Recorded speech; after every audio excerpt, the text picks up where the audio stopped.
Selamat sore untuk kita semua. Perkenalkan, nama saya Maria Densiana Nelake, NPM 34170091, Prodi Pendidikan Matematika Universitas Timor. Nah, di sini saya akan menjelaskan tentang uji satu sampel untuk chi-square test dan binomial test.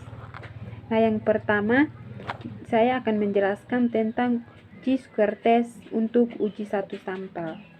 Nah, yang perlu kita ketahui mengenai uji chi-square test satu sampel merupakan pengujian hipotesis tentang perbandingan antara frekuensi sampel yang benar-benar terjadi, atau frekuensi sampel biasa disimbolkan dengan observasi atau O, dengan frekuensi harapan berdasarkan hipotesis pada setiap pengujian, atau frekuensi harapan biasa disimbolkan dengan E. Uji chi-square ini sering dikatakan sebagai uji proporsi untuk dua kasus atau lebih, di mana data yang digunakan bersifat diskrit. Uji ini tergolong dalam analisis univariat yang biasa digunakan dalam pengujian kesesuaian atau goodness of fit test. Statistik uji chi-square test satu sampel dapat digunakan sebagai berikut. Untuk X pangkat 2 sama dengan sigma O I kurang EI pangkat 2 per EI, dengan derajat kebebasan DF sama dengan K kurang E, di mana X pangkat 2 merupakan nilai chi-square test, O pangkat 2 merupakan nilai frekuensi observasi pada kategori KI, EI merupakan nilai frekuensi harapan pada kategori KI, DF merupakan derajat kebebasan, dan K merupakan jumlah kategori. Contoh untuk uji chi-square test satu sampel. Contohnya seperti pemerintah Kabupaten Timor Tengah Utara akan melakukan pembagian fiber atau UMKM kepada 4 desa, yaitu Desa Abikase, Desa Usapinonot, Desa Nifunenas, dan Desa Lapeom.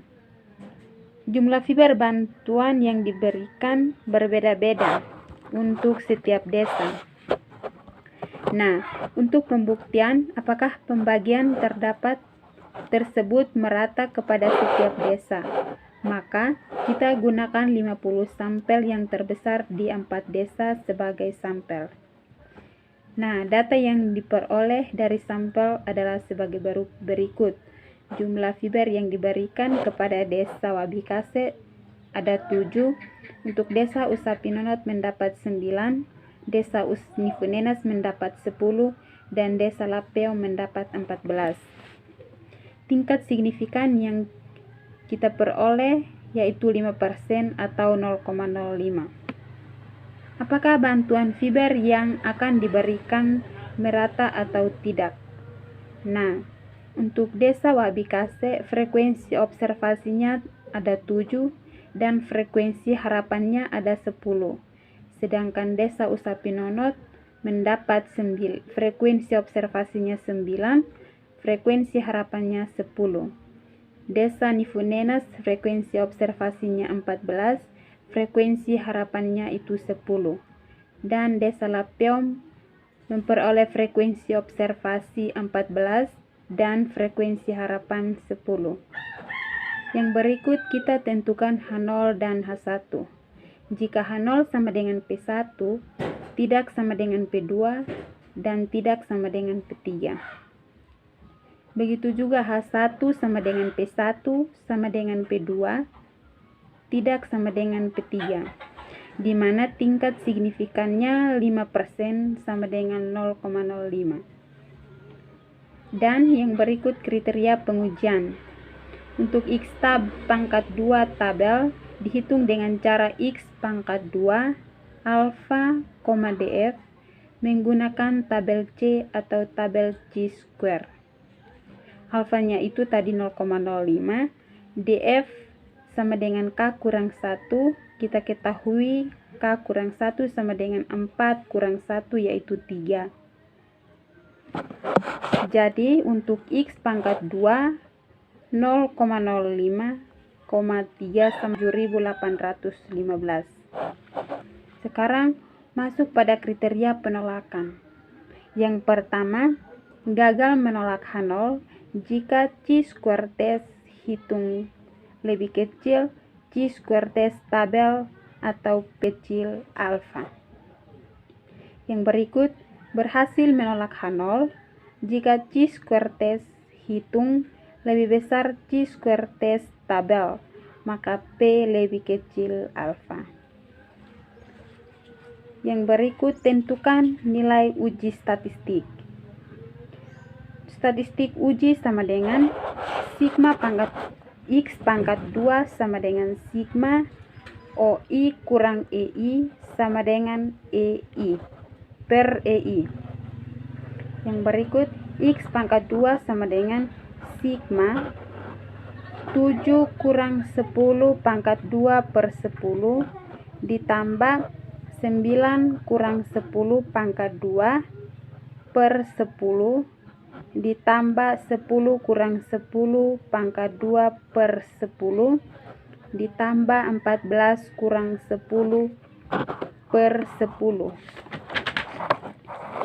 Yang berikut, untuk X pangkat 2 sama dengan sigma min 3 pangkat 2 per 10 ditambah min 1 pangkat 2 per 10 ditambah 0 pangkat 2 per 10 ditambah 4 pangkat 2 per 10.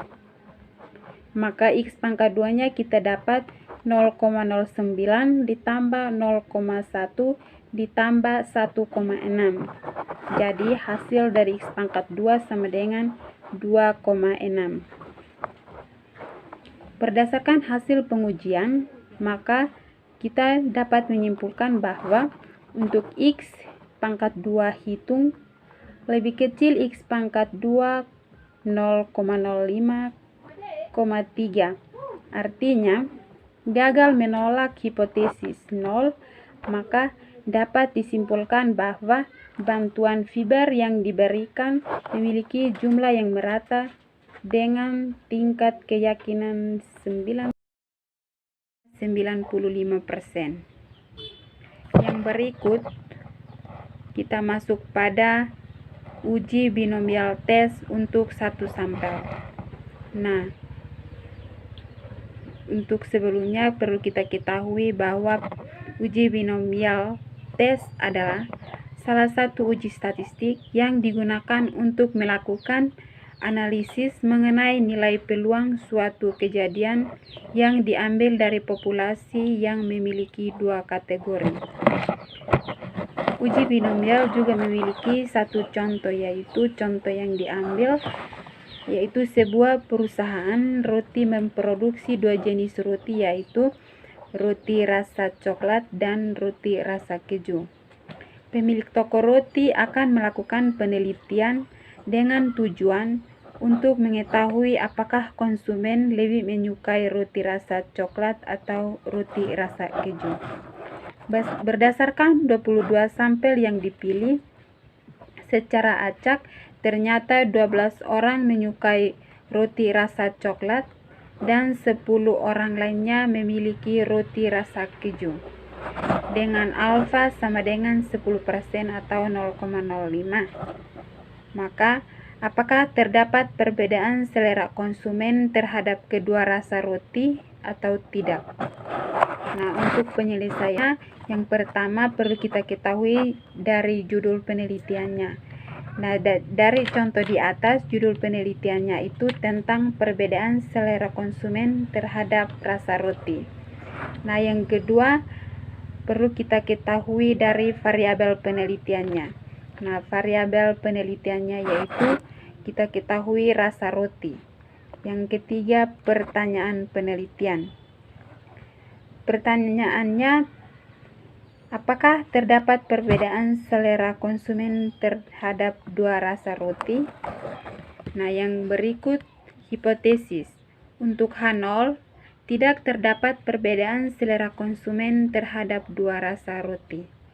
HA-nya, terdapat perbedaan selera konsumen terhadap 2 rasa roti, atau H0 sama dengan P1 sama dengan P2, maka sama dengan 0,5. H1 sama dengan P1 aksen, P2 aksen 0,5. Yang berikut kriteria untuk H0 tidak dapat ditolak jika koefisien binomial lebih besar alfa. H0 ditolak jika koefisien binomial lebih kecil sama dengan alfa. Yang berikut analisis data. Untuk pengujian satu variabel atau sampel data berskala nominal, ukuran sampel lebih kecil sama dengan 25, maka digunakan uji binomial. Untuk N sama dengan 22, X sama dengan 10. Binomial satu sisi sama dengan 0,416, sehingga probabilitas binomial dua sisi sebesar 0,416 dikali 2, maka kita mendapat 0,832. Jadi, dari contoh soal tersebut dapat disimpulkan bahwa berdasarkan hasil ambil, dua sisi sebesar 0,832, karena dua sisi sama dengan 0,832 lebih besar dari alfa 0,05. Maka hipotesis 0 tidak dapat ditolak sehingga terdapat perbedaan selera konsumen terhadap 2 rasa roti. Terima kasih.